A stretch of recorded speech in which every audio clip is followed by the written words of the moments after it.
ایک وقت ان کی زندگی میں ایسا آئے گا کہ خانہ کعبہ کا طواف کرتے ہوئے کچھ اہل نظر اہل دل ان کو پہچان لیں گے، اور وہاں پھر لوگ ان سے بیعت کریں گے، اور وہ لوگوں کے اصرار سے مجبور ہو کر بیعت لینا شروع کریں گے، اور امت کی ایک نئی تنظیم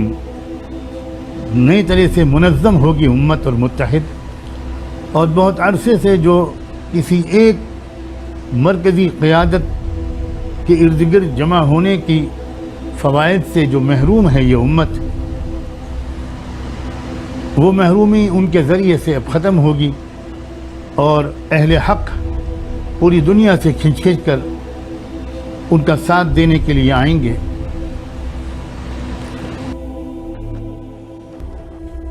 اور وہ یملأ الارض قسطا وعدلا کما ملئت ظلما وجورا، وہ سرزمین عرب کو عدل اور انصاف سے اسی طرح بھر دیں گے جیسے کہ وہ ظلم اور زیادتی سے بھر چکی ہوگی۔ دوسری روایت ہے حضرت ابو سعید خدری رضی اللہ تعالی عنہ سے، حضور نے فرمایا المہدی منی اجل الجبہۃ اقنى الانف یملأ الارض قسطا وعدلا کما ملئت ظلما وجورا یملک 7 سنین، رواہ داود، کہ مہدی مجھ میں سے ہوں گے بڑی روشن پیشانی والے اور بڑی کھڑی ناک والے، وہ زمین کو بھر دیں گے انصاف سے اور عدل سے جیسے کہ وہ ظلم سے بھری ہوئی ہوگی، اور وہ 7 برس تک حکومت کریں گے۔ عرب میں خالص خلافت علی منہاج النبوہ کا نظام حضرت مہدی کے ہاتھوں قائم ہوگا، اور 7 برس تک قائم رہے گا عرب کے اندر۔ اس کا اگلا مرحلہ میں بعد میں بیان کروں گا۔ اور ہمارا تعلق جس خطے سے ہے، اس خطے کے بھی بہت سے خوش نصیب لوگ، ان کا بڑا کردار ہوگا ان کا ساتھ دینے میں، ان کی طاقت کو اور ان کے اقتدار کو مضبوط اور مستحکم کرنے میں۔ اور وہ جو جس مرکز سے وہ اپنی جد و جہد شروع کریں گے وہ بیت المقدس ہوگا، اور آپ کم سے کم اس بات پر نظر رکھیے کہ عالمی سیاست کا مرکز اس وقت صرف اور صرف بیت المقدس ہے۔ بیت المقدس 3 مرتبہ فتح ہوا، ایک مرتبہ عربوں نے فتح کیا حضرت عمر رضی اللہ عنہ کے زمانے میں بغیر لڑائی کے، کافروں نے چابیاں ہی حوالے کر دی تھی۔ دوسری فتح پھر کردستان کا ایک نوجوان تھا جس کا نام تھا صلاح الدین ایوبی، اس نے صلیبی جنگیں لڑی اور کافروں سے بیت المقدس کو فتح کروا لیا۔ اب تیسری مرتبہ وہ پھر فتح ہوگا، اور ہمارا یہ گمان ہے کہ اللہ تعالیٰ یہ اعزاز پاکستان کے لوگوں کو عطا فرمائے انشاءاللہ۔ اس ملک کو اللہ نے بنوایا ہی اسی لیے ہے کہ اس ملک سے اللہ تعالیٰ نے ایسی فوج اٹھانی ہے، ایسے لوگ اٹھانے ہیں کہ جو دین کے لیے اٹھیں گے اور امام مہدی کی راہ کو ہموار کر دیں گے، ان کے لشکر کے فوجی بنیں گے۔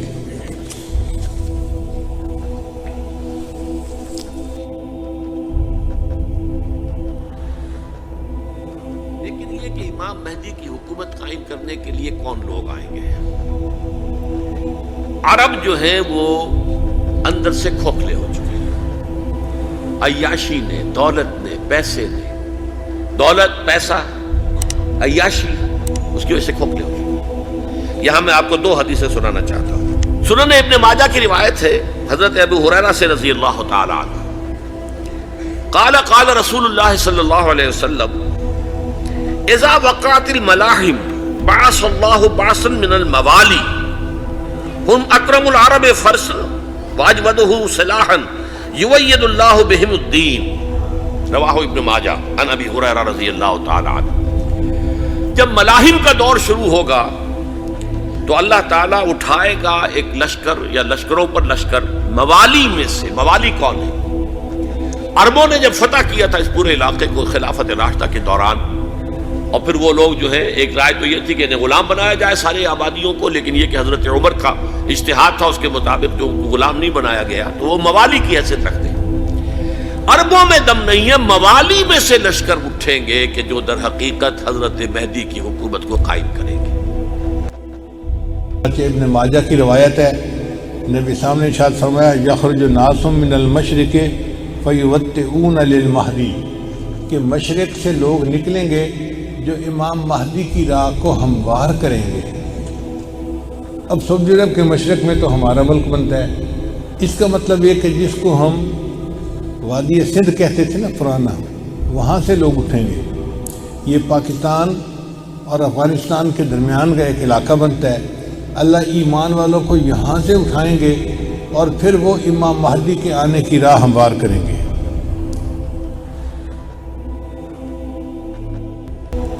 دوسری حدیث سنیے، عن عبداللہ بن الحارث رضی اللہ تعالی عنہ، اور یہ ابن ماجہ کی روایت ہے، قال قال رسول اللہ صلی اللہ علیہ وسلم یخرج الناس من المشرق فیوطئون للمہدی یعنی سلطان، لشکر نکلیں گے، لوگ آئیں گے مشرق سے اور وہ حضرت مہدی کی حکومت کو جمائیں گے اور قائم کریں گے۔ اب ذرا نوٹ کیجئے کہ جزیرہ نماء عرب کے مشرق میں کون سے ملک ہیں؟ 3، ایران، افغانستان، پاکستان، یہ 3 سالڈ مسلم ممالک، مسلم آبادی اکثریت۔ ویسے تو یہ کہ آگے ہندوستان میں 20 کروڑ مسلمان ہیں، لیکن وہ 20 کروڑ جو ہے وہ تو 80 کروڑ کے اندر تحلیل ہو جاتے ہیں غیر مسلموں میں، لیکن یہاں جو معاملہ ہے یہ غالب اکثریت کا۔ ان میں سے ایران کا معاملہ جہاں تک ہے، نمبر 1 یہ کہ وہ شیعہ عقائد کے حصار میں بند ہے، اس سے ادھر ادھر ہونا اس کے لیے ممکن نہیں۔ حدیث میں یہ بھی آتا کہ اصفہان سے 70,000 یہودی دجال کا ساتھ دیں گے، لیکن بہرحال خراسان ایک صوبہ ہے افغانستان کا اس وقت بھی شمال مشرقی کونے میں، مجھے امید ہے وہاں سے خیر کی، کیونکہ خراسان کا لفظ وہاں پہ شامل ہے، اور حضور کی حدیث میں بعد میں آپ کو سناؤں گا کہ خراسان سے فوجیں چلیں گی جو یروشلم کو دوبارہ حاصل کریں گی، فتح کریں گی، جیسے پہلے یروشلم کھویا عربوں نے تھا، دوبارہ حاصل کیا تھا کرد نے، کرد خون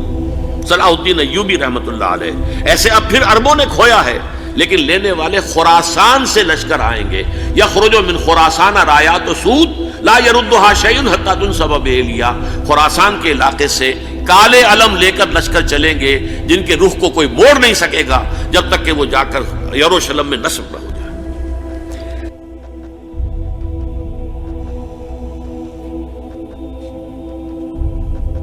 علامہ اقبال نے بہت خوبصورت شعر کہا ہے فارسی میں، خضر وقت از خلوت دشت حجاز آید بروں، خضر وقت سے مراد امام مہدی، خضر وقت از خلوت دشت حجاز آید بروں، کاروان زی وادی دور و دراز آید بروں،